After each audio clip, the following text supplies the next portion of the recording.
TMC की विदाई, ममता election commission पर बौखलाए। जी हां, जब से ममता बनर्जी चुनाव हारी हैं तब से वो बौखलाई हुई हैं। वो कभी सीएपीएफ पर आरोप लगाती हैं तो कभी इलेक्शन कमीशन पर। बीजेपी की जीत को उन्होंने अनैतिक करार दिया। ममता ने आरोप लगाया कि 100 से अधिक सीटों पर जनादेश लूटा गया है। अपने भवानीपुर विधानसभा क्षेत्र में मतगणना केंद्र से बाहर निकलते हुए उन्होंने कहा, हम वापसी करेंगे। इस दौरान उन्होंने कहा कि केंद्रीय बलों पर पक्षपाती होने का आरोप है। ममता ने कहा कि उन्होंने मुझे धक्का दिया और मारा। उन्होंने हर जगह गुंडे लगाए हैं। ममता बनर्जी ने कहा कि 3 बजे से वे हमें मार रहे हैं। उन्होंने मुझे लात मारी है। सीसीटीवी बंद कर दिए गए हैं। हमारे एक एजेंट को घुसने तक नहीं दिया गया है। आपको बता रहे हैं कि इसके अलावा ममता बनर्जी भवानीपुर सीट से विपक्ष के नेता शुभेंदु अधिकारी से 15,501 मतों के अंतर से हार गई हैं। साल 2021 में नंदीग्राम से 1500 वोटों से हारने के बाद यह लगातार दूसरा मौका है जब ममता बनर्जी को अपने पूर्व सहयोगी के हाथों शिकस्त झेलनी पड़ रही है। बता रहे हैं कि यह चुनावी नतीजा भारतीय जनता पार्टी की उस प्रचंड लहर का हिस्सा है जिसने पूरे राज्य में तृणमूल के कम से कम 17 मंत्रियों और दिग्गज नेताओं को हरा दिया है। पराजित होने वाले प्रमुख चेहरों में वित्त राज्य मंत्री स्वतंत्र प्रभार चंद्रमा भट्टाचार्य दमदम उत्तर से 16,000 वोटों से हारी है। राज बिहारी से देवाशीष कुमार 21,000 वोटों से और शिक्षा मंत्री ब्राज बसु दमदम से 25,000 से अधिक मतों से चुनाव हार गए हैं। राशन घोटाले में आरोपी ज्योति प्रिया मलिक को हावड़ा में 31,000 के अधिक वोटों के अंतर से हार का सामना करना पड़ा। इसके अलावा महिला एवं बाल विकास मंत्री शशि पांजा और ममता बनर्जी के करीबी अनुरूप बिस्वा टॉलीगंज से अपनी सीट गंवा चुके हैं। इसके अलावा ममता बनर्जी अपनी हार पचा नहीं पा रही हैं तो वह इलेक्शन कमीशन पर लगातार बौखलाई हुई है।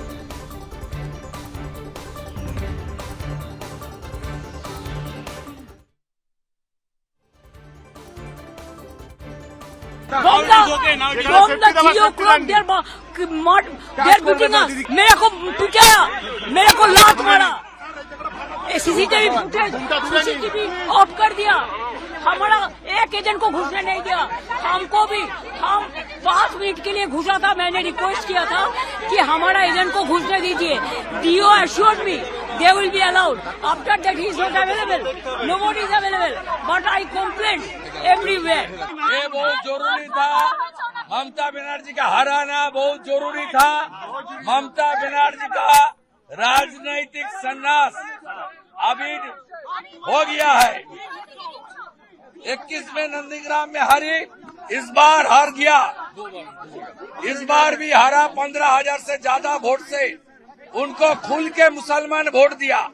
वार्ड नंबर 77 में जितना मुसलमान वोट देने के लिए निकला सब ममता को वोट दिया और मुझे हिंदू, सिख, जैन, बुद्धिस्ट लोग ने आशीर्वाद देकर जिताया। ये जीत हिंदुत्व का जीत है। ये जीत बंगाल का जीत है। ये जीत नरेंद्र मोदी जी का जीत है। उन्होंने 15 राउंड तक थी। जब उनका मार्जिन खत्म करके मैं तो फिलहाल जिस तरीके से आप सुन रहे थे, जहां पर ममता बनर्जी की प्रतिक्रिया भी आपने सुनी और उसके बाद शुभेंदु अधिकारी को भी हमने आपको सुनाया है। अब आगे बढ़ते हैं। खास मेहमान हमारे साथ जुड़ चुके हैं, उनका रुख करेंगे। बीजेपी प्रवक्ता है अविरल मलिक। अविरल, बहुत बहुत स्वागत है आपका। सुरेंद्र स्वामी है राजनीतिक विश्लेषक। सुरेंद्र जी, आपका भी स्वागत। और टीएमसी नेता राम प्रकाश पांडे हमारे साथ बने हुए हैं। राम प्रकाश जी, आपका भी स्वागत करता हूँ। शुरुआत आप ही के साथ करूंगा। राम प्रकाश जी, क्योंकि अब स्थिति तो बिल्कुल विपरीत आपके हो ही चुकी है। अब आपकी नेता ही चुनाव हार गई हैं और उसके बाद इलेक्शन कमीशन पर आरोप लगाना कितना हद तक सही है? देखिए, इलेक्शन कमीशन पर उठाना, क्योंकि जगह जगह पर जिस तरह से पक्षपात किया है गया है, ठीक है, तो इलेक्शन कमीशन पर वो खुद कैंडिडेट थी तो उठाना लाजमी है। नहीं, आवाज में तो आपके भी नरमी है आज। चलिए, राम प्रकाश जी, आवाज में तो थोड़ी सी आपकी भी नरमी अब आ गई है। है, बोल रहा हूं, क्योंकि आंकड़े आप देख चुके हैं कि बहुत बड़े पैमाने पर जीत हुई है। इसको छोटे पैमाना नहीं नापा मेरी आवाज में खैर आपके बोलने से बैठा हूं तबियत। चलिए, हम स्वागत करते हैं इसका, किंतु हाँ, एक चीज का जरूर बोलेंगे कि जो इन्होंने सोनार बंगला का सपना दिखाया उस पर खरे उतरे। महिलाओं को जो 3,000 देने के लिए कब से चालू करेगा उसका इंतजार करेगा। नारी सुरक्षा के लिए जो बोले हैं उस काम करेंगे, क्योंकि अपने डबल इंजन की सरकारों में इस तरह की नहीं, घटनाएं अब हुई हैं, बीजेपी तो पश्चिम बंगाल में नहीं, किस तरह राम से प्रकाश नारी जी, का अब सुरक्षा बीजेपी हुआ, आकर उसका क्या स्वागत करेंगे और करेगी, इंतजार करेंगे। अब ये तो वक्त बताएगा। सुनिए, बीजेपी आकर क्या करेगी ये तो वक्त बताएगा, मैंने लेकिन प्रद्युमन आप जी, लोगों इन्होंने की संकल्प हार में कैसे पत्र हुई में ये भेजा बड़ा है ना। सवाल है। मैंने वो आप भी उसका स्पष्टीकरण करें। हाँ? हार तो ठीक है, जो भी अब तो मैंडेट आ गया, हम अगर बोलेंगे इलेक्शन कमीशन की खामियों पर तो उसे मान थोड़ी लिया जाएगा। अब विरोधी की तरफ से हमारी लड़ाई रहेगी और हर जगह नहीं है, और विरोधी के रूप में लड़ना अब हमारे लिए आसान होगा। इनके जगह जगह पर खामियां गिनाएंगे। नहीं, अब आप विपक्ष का चेहरा चलिए, हो जीत जाता क्या है? कि जैसे विपक्ष नहीं, अब बीजेपी जब भी हारी यहां पर बंगाल में, कभी नहीं बोला गया कि इलेक्शन कमीशन ने कुछ किया, कुछ गलत किया। अगर हारे तो हारे, इलेक्शन कमीशन सारा ही उनके साथ है, तो कौन सा है? तो फिर जितने जीत क्यों नहीं 27 पाए लाख अब तक? आदमियों का नाम कटा नहीं, है, तो इससे पहले क्यों जीत नहीं पाए थे?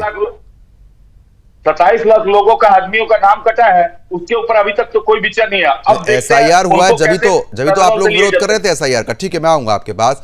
अवरल, क्योंकि जिस तरीके से आप सुन रहे हैं, अब हार हुई तो इलेक्शन कमीशन जिम्मेदार, लेकिन बंगाल में बीजेपी की सरकार अब बनी है, इससे पहले तो हार ही रही थी ना बीजेपी। तो बीजेपी ने तो कभी इलेक्शन कमीशन पे आरोप नहीं लगाया, और अगर उन्हीं के साथ होता इलेक्शन कमीशन तो इससे पिछले वाले चुनाव में जीत चुकी होती बीजेपी। पर ये किस हद तक ठीक है कि हार हो जाती है तो इलेक्शन कमीशन या फिर ईवीएम? जी देखिए, ग्रामीण भाषा में कहा जाता है कि अति को राम है। तो मैं समझता हूँ ये जो अति हो रही थी, जिस प्रकार से अति करने का काम वहां की सरकार के द्वारा किया गया था, तो ये निश्चित रूप से जनता के द्वारा, जो जनता रूपी एक तरीके से लोकतंत्र भगवान है, उसके द्वारा पूर्ण रूप से भारतीय जनता पार्टी को विजयी बनाने का, जिताने का भूतपूर्व तरीके से काम किया गया, और यह भूतपूर्व जीत है।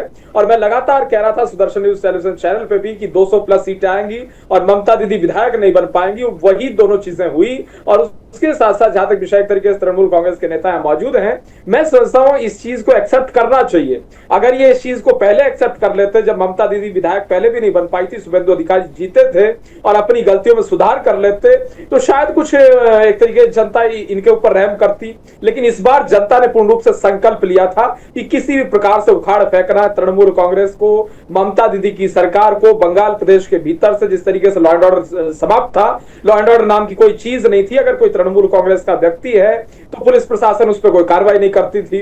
दूसरे राजनीतिक दल का है तो भले ही उसने अपराध किया हो या ना किया हो, उस पर एक तरीके से बेमतलब में ही मुकदमे दर्ज हो जाते थे, फर्जी मुकदमे होते थे। तो तमाम सारी घटनाएं वहां देखी है, हिंसा देखी है, वायलेंस देखी है, और नारी शक्ति, महिला सुरक्षा नाम की कोई वहां चीज नहीं थी। नारी सशक्तिकरण को आप समझिए भूल ही जाइए। और आरजीकर का केस हो, शेख साजा का मामला हो, तमाम सारी घटनाएं वहां घटित हुई। मेजॉरिटी पॉपुलेशन हिंदू समुदाय के ऊपर अत्याचार होते रहे, सबने ये चीजें देखी। ह्यूमन राइट्स के वॉलेशन हुए, मानवाधिकारों का हनन हुआ। लेकिन बंगाल में ममता दीदी की सरकार थी, लॉ एंड ऑर्डर उनके हाथ में था, लेकिन उन्होंने कोई स्टेप नहीं उठाया। ये बड़ी चीज थी। और उसके साथ साथ इस चीज को हम तो कह रहे हैं, अधीर रंजन चौधरी जी जो कांग्रेस के नेता हैं, वो खुद लड़ रहे थे जमीनी स्तर पे इसी मुद्दे पे। और अब तो राहुल जी के द्वारा ये कहा गया कि ममता दीदी ध्रुवीकरण की राजनीति करती हैं। तो ध्रुवीकरण की राजनीति करती है, ये तो राहुल गांधी जी खुद कह रहे हैं। तो विपक्ष में पूर्ण रूप से फूट पड़ चुकी है। और जहां तक विषय एक तरीके से ये जो टीएमसी है, ये पूर्ण रूप से समाप्त हो चुकी है। अब ये बौखलाए हुए हैं, घबराए हुए हैं। ठीक है सुरेंद्र जी, क्योंकि जिस तरीके से ममता बनर्जी तो हारे ही, उनके साथ शिक्षा मंत्री और भी बड़े बड़े मंत्री जो थे वो भी हार चुके हैं। इससे ये तो साफ तौर पर समझ में आ रहा है ना कि जनता वाकई में बदलाव चाहती थी। अब इस पर इलेक्शन कमीशन पर आरोप लगा देना, ईवीएम पर आरोप लगा देना, ये तो ठीक बात नहीं है। नहीं प्रद्युमन जी, मुझे एक तो दो बातों से बड़ा, अभी तक हम लोगों की वो स्थिति बनी हुई है, जैसे कहते थे ना भाई, गर्व से कहो हिंदू, हिंदू कहने में शर्म आती थी। बंगाल की जनता, कौन सी जनता बदलाव चाहती थी?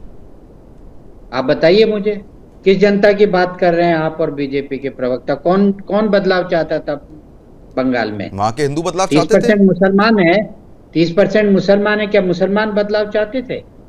फिर क्यों नहीं कहते खुल के, जैसे इनके शुभेंदु अधिकारी कह रहे हैं कि भाई हिंदू बदलाव चाहते थे, हिंदू संगठित हुए, हिंदुओं ने हमें जिताया है। आपको क्या शर्म है कहने में? खुद जब आपके खुद नेता जो संभवतः मुख्यमंत्री भी बनेंगे, वो कह रहे हैं कि बंगाल में चुनाव में क्या था, हिंदू बूथ, मुस्लिम बूथ, हिंदू ईवीएम, मुस्लिम ईवीएम, और आप कह रहे हैं वहां जनता बदलाव चाहती। कौन सी जनता बदलाव चाहती थी? आप खुल के कहिए। हिंदू बदलाव चाहता था। हिंदू सिर्फ बंगाल में बदलाव नहीं चाहता था, वो तमिलनाडु में भी बदलाव चाहता था। वहां सनातन धर्म को डेंगू, मलेरिया, कैंसर, वायरस ये कहने वाले को भी वहां बता दिया है। ये बिल्कुल। बात अलग है कि वहां भाजपा जो है खुद द्रविडियन पार्टी का हिस्सा बन गई तो साफ हो गई, एक सीट आई। लेकिन जो द्रविडियन पार्टी से मुक्ति चाहते थे उन्होंने मुक्ति दिला दी तमिलनाडु को भी, तो वहां भी हिंदुओं ने खेला किया है।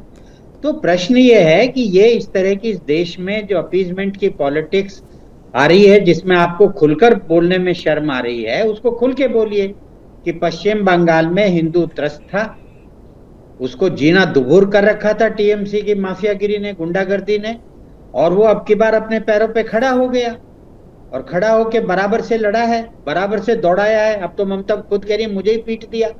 और अभी तो जो जहां भी ये कोशिश करेंगे टीएमसी वाले उपद्रव मचाने की, आप देखना हिंदू कैसे पीटने वाला है उनको।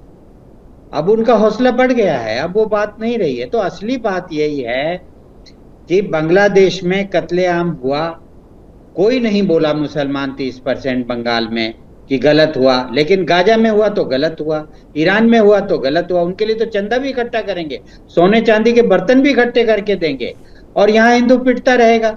2021 के बाद कितनी हजारों महिलाओं के साथ बलात्कार किया, गैंग रेप किया, उठा उठा के ले गए होटलों में, और कितने ही हिंदू लोगों को उन्होंने मार मार के पेड़ से लटका दिया।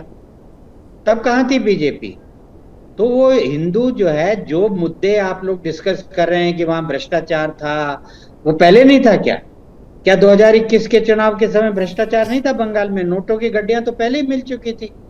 तो प्रश्न ये है कि अब की बार हिंदू का आक्रोश बढ़ गया, और प्रद्युम्न जी वो जैसे सुरसा का है ना, वो हनुमान चालीसा में, भाई रामायण में जैसे जैसे सुरसा बदन बढ़ा रही थी कलकत्ता में, वैसे वैसे हनुमान के भक्त जो है उन बजरंग बली को याद कर करके उन्होंने भी अपना घेरा बढ़ाना शुरू कर दिया, घेर लिया सुरसा को, चारों तरफ से हरा दिया, निकाल बाहर फेंका, असेंबली से भी बाहर फेंक दिया। तो जो जीत है उसको हल्की क्यों कर रहे हो आप? वो जीत को हल्की मत कीजिए। हिंदुओं का जो शौर्य उत्साह है उसको मत तोड़िए। उन्होंने आपको दिया है वोट क्योंकि आप अल्टरनेटिव थे।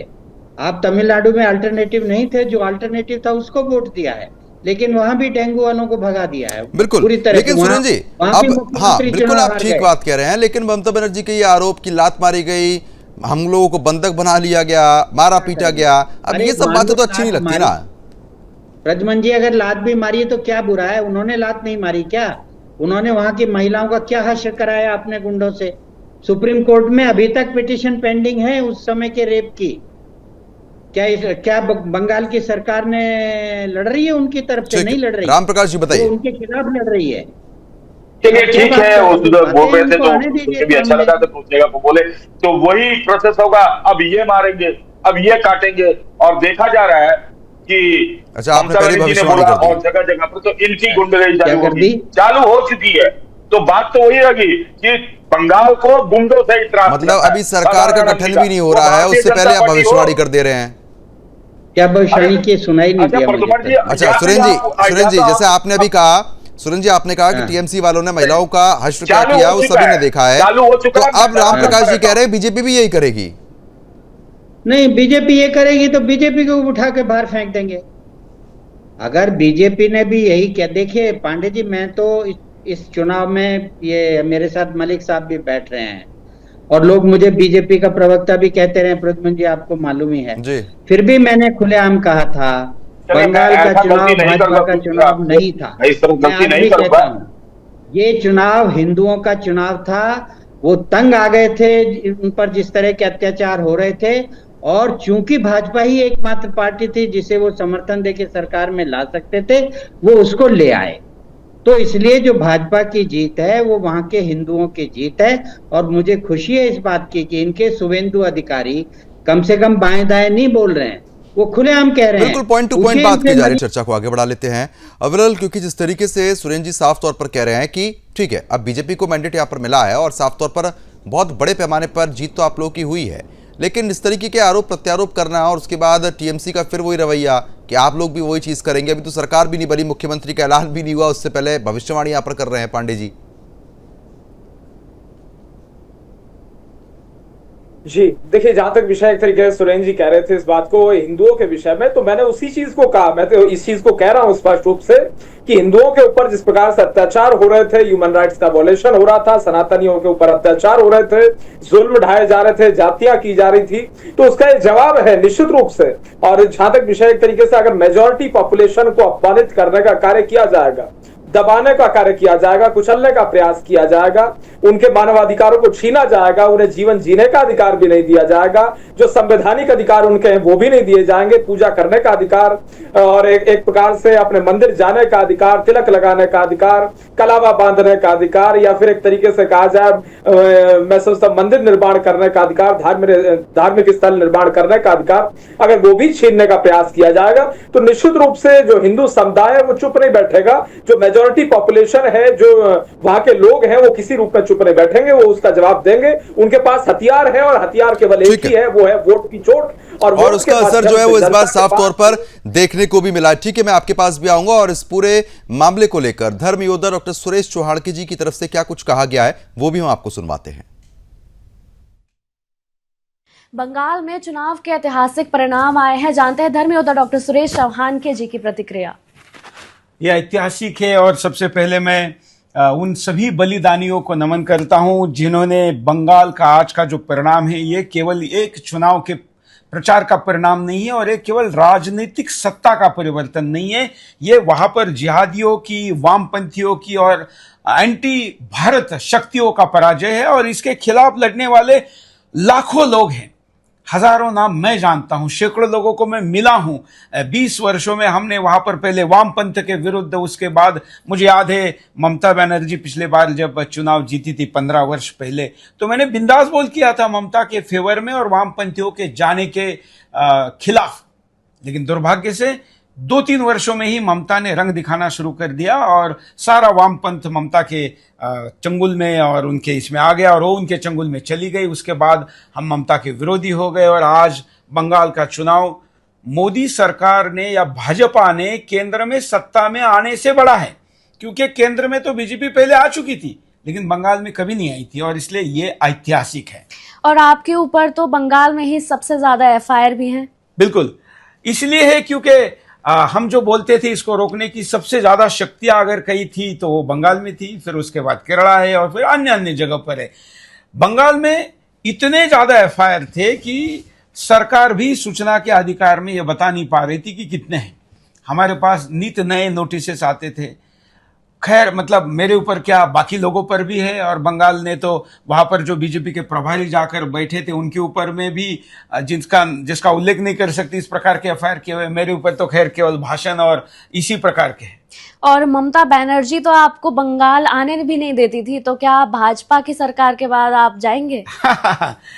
ये तो हिंदुस्तान है और मैं तो हमेशा कहता हूं कि हिंदुस्तान में मुझे जाने से कोई नहीं रोक सकता। हाँ, मुझे कई नोटिस दिए, कई कार्यक्रम तय होते थे तो वहां मैं ना आऊं, इसका प्रयास किया गया, लेकिन मैं रुका नहीं। ममता बनर्जी ने कुछ लोगों को एयरपोर्ट से डिपोर्ट किया है, वो मेरे ऊपर करने की हिम्मत नहीं कर पाई, उसके कारण मैं मीडिया से हूं ये भी है। और वो मुझे लेने एयरपोर्ट पर इतनी बड़ी संख्या में लोग आते थे, या मैं रोड शो से गया था, यात्रा लेकर भी गया था, तो ममता बनर्जी ने वॉच रखी। यहां तक कि मैं जिनके घरों में गया उन लोगों पर बिना कारण, एक व्यापारी के घर में गया था, अब तो उल्लेख करने में हर्ज नहीं है, उनके घर व्यापारियों की बैठक हुई थी, तो वो बैठक थी, मैं तो एक हॉल के अंदर बैठकर, कोई माइक बीक नहीं, कैमरा नहीं, कोई टीवी शो नहीं, फिर भी उनके ऊपर फर्जी FIR किया था। लेकिन FIR करते समय वो भूल गई, उनके लोग भूल गए कि कितने बजे FIR करना चाहिए। वो उस समय क्या, जिस समय वो अपने शॉप में थे, CCTV फुटेज था, इसलिए कोर्ट ने वो FIR कैंसिल कर दी। तो कुल मिलाकर रोकने का प्रयास किया था, फिर भी मैं गया था। हाँ, कुछ यात्राएं इस कारण कम जरूर हुई, लेकिन अब मैं बंगाल जाऊंगा। ये केवल सत्ता का परिवर्तन तक सीमित नहीं रहना चाहिए, ये जमीनी स्तर तक परिवर्तन होना चाहिए। घुसपैठिए बाहर निकालनी चाहिए, वहां से एंटी नेशनल फोर्सेस को दूर करना चाहिए। ऐसा बहुत लंबा काम है और इसलिए मैं बंगाल जाऊंगा। तो फिलहाल जिस तरीके से धर्म योद्धा डॉक्टर सुरेश चौहाड़की जी को आप सुन रहे थे, उनकी तरफ से साफ तौर पर यह कहा गया है कि जिस तरीके की स्थिति बनी थी उसके बाद जो ये अब फल आया है वो कहीं ना कहीं लोगों की सोची समझी, जो साफ तौर पर उनकी रणनीति थी, एक उसी का हिस्सा है। खास मेहमान हमारे साथ लगातार बने हुए हैं राम प्रकाश पांडे जी, क्योंकि साफ तौर पर यह बात किसी से छिपी नहीं है कि टीएमसी ने क्या कुछ किया है बंगाल में, हिंदुओं को किस तरीके से दबाया गया, और आज उसी का फल ये है कि स्थिति ये बनी हुई है कि आज मतलब इतनी बुरी हार वाकई में सोचने पर मजबूर तो करती ही है ना।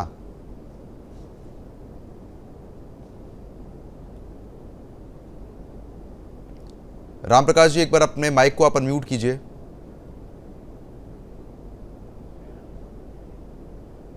चलिए प्रद्युमन जी, जनता ने जब जनादेश दिया है तो अवश्य उसी को देख के दिया है जो आपके प्रचार में आप लोग दिया कि हिंदू अत्याचारित है, हिंदू है। किंतु अभी मेरे भाई बोल रहे थे तो मेरे हाथ में रक्षाबंधन है, जो हिंदुओं का बंधन है, मैं लगाता हूँ आराम से। अब मुझे कोई दिक्कत नहीं आई है पश्चिम बंगाल में कभी भी। हाँ, और स्वच्छंद विचार से अपने विचारधाराओं को रखता हूँ। टीएमसी वाले आपको क्यों दिक्कत आएगी? पूजा करता हूँ। देखिए, ये सोचना आप लोग का है, आपके मीडिया का। हाँ, ये बोलूंगा जरूर कि जिस चीज को बोल के आप आए हैं, लोगों का विश्वास आपको जो है उसको परिपूर्ण रूप से धरातल पलाइएगा, सोनार बंगला बना के दिखाइएगा। नहीं तो ये पश्चिम तो आपने तो ये मान लिया ना कि आप नहीं बना पाए इसलिए आपकी विदाई हो गई। नहीं, हमने, और उस रविन्द्रनाथ, आप सुन लीजिए प्रद्युमन जी, या तो रोक दीजिए, बोल दीजिए, रोकने रहिए कि जिस रविन्द्रनाथ टैगोर की केवल पश्चिम बंगाल में माला जपी जाती है, भारत और उसके हर बच्चों के पाठ्यक्रम में उसका लेखनी पढ़ाया जाए, हमारा ये रहेगा। तो आपकी सरकार नहीं, अब बीजेपी तो करेगी। जब आपकी सरकार थी आपने क्यों नहीं किया? अगर आप सब चीज दुरुस्त रखते तो फिर तो बीजेपी को मौका ही नहीं मिलता। लोगों को बोला है ना, तो नारी सुरक्षा बोले थे ना हमें, ठीक है। सुरेंद्र जी कुछ कहना चाह रहे हैं? सुरेंद्र जी, नहीं, मैं तो यही कह रहा हूँ कि राम प्रकाश जी अच्छी बात कर रहे हैं कि भाई आप भाजपा के लिए वो अच्छे विपक्ष का काम करेंगे, और जो वहाँ पे होना चाहिए उसके लिए वो कहेंगे कि वहाँ पे सोशल जस्टिस होना चाहिए, वहाँ पे जो माफियागिरी है वो बंद होनी चाहिए, वहाँ पे जो अवैध कब्जे हैं वो बंद होने चाहिए, जो अवैध धंधे हैं वो बंद होने चाहिए, वहाँ पे फिर से गुरुकुल और जो रविंद्र संगीत की क्लासेस लगती थी वो फिर से लगने चाहिए, वहाँ पे आनंद मठ जैसी संस्थाओं को फिर से बढ़ावा मिलना चाहिए। रामकृष्ण, ये तो अच्छी बात कह रहे हैं राम प्रकाश जी। तो और टीएमसी को लड़ना चाहिए कि बीजेपी इन सब कामों को वहाँ पे करे, बीजेपी उन सब कामों को वहाँ पे करे तो अच्छा है। आप अगर रिजल्ट देखें प्रद्युमन जी, 8 जिलों में एक भी सीट नहीं है टीएमसी की। राज्य में आप है, वो घुसपैठ बंद हो जाना चाहिए। अब बिल्कुल, लेकिन ये तो आप मानेंगे ना, ये तो मानेंगे ना कि एसआईआर हुआ, सच्चाई सामने आई, घुसपैठियों के नाम कटे। प्रद्युमन जी, आपके साथ मेरे साथ बीती है कि मैं बंगाल का रहने वाला हूं, जहां मैक्सिमम जिन विधानसभा क्षेत्रों में एसआईआर में नाम कटे वहां सब जगह टीएमसी जीती है। आचरण को बदल दिया जाए, तो ये मैं अपने मीडिया के थ्रू से बंगाल से आती कोई दूसरी जगह जाए उसे बांग्लादेशी बोल के बोलने वालों को बंद करे, जेल में भर्ती करे। नहीं, अब तो और आपके मीडिया के अब तो और सख्त कार्रवाई होगी। बीजेपी सरकार वहां पर बनी है तो ये कहा गया था कि कोई भी घुसपैठिया बर्दाश्त नहीं होगा यहाँ पर। अविरल, नहीं, अच्छा, बंगाल का, मैं बंगाल का हूं, मैं बाहर जाऊंगा तो मुझे बांग्लादेशी बोला जाएगा? क्यों बोला जाएगा आपको? मैं उत्तर प्रदेश में गया। नहीं, क्यों बोला जाएगा? बोला गया है महाराज, बोला गया है। अविरल, आखिरी प्रतिक्रिया। अविरल, आखिरी घुसपैठियों का तो निश्चित रूप से घुसपैठियों पे कार्रवाई नहीं, अब बात नहीं, अब आप टीएमसी नहीं, मैं आ रहा हूं। तो ममता बनर्जी ने भी तो गुजरातियों को भारी बोला था, उसका फिर क्या हुआ? ठीक है, आपने बोला ना ममता बनर्जी, अब तो मान लिया, जनादेश मिल गया, तुरंत आपने बात पलट दी। अब तुरंत आपने बात पलट दी, इसी वजह से जनता ने आपको पलट दिया और बीजेपी को मौका दे दिया। बहरहाल, अब समय कब है? आप तीनों खास मेहमानों का हमारे साथ जुड़ने के लिए बहुत बहुत शुक्रिया। इस मुद्दे पर विस्तार पूर्वक चर्चा करने के लिए साफ तौर पर आपने देखा कि टीएमसी की विदाई जो है वो हो चुकी है, लेकिन ममता बनर्जी इलेक्शन कमीशन पर बौखलाई हुई हैं और तमाम तरीके के आरोप यहां पर लगा रही हैं। फिलहाल अभी के लिए सिर्फ इतना ही, खबरों का सिलसिला जारी रहेगा।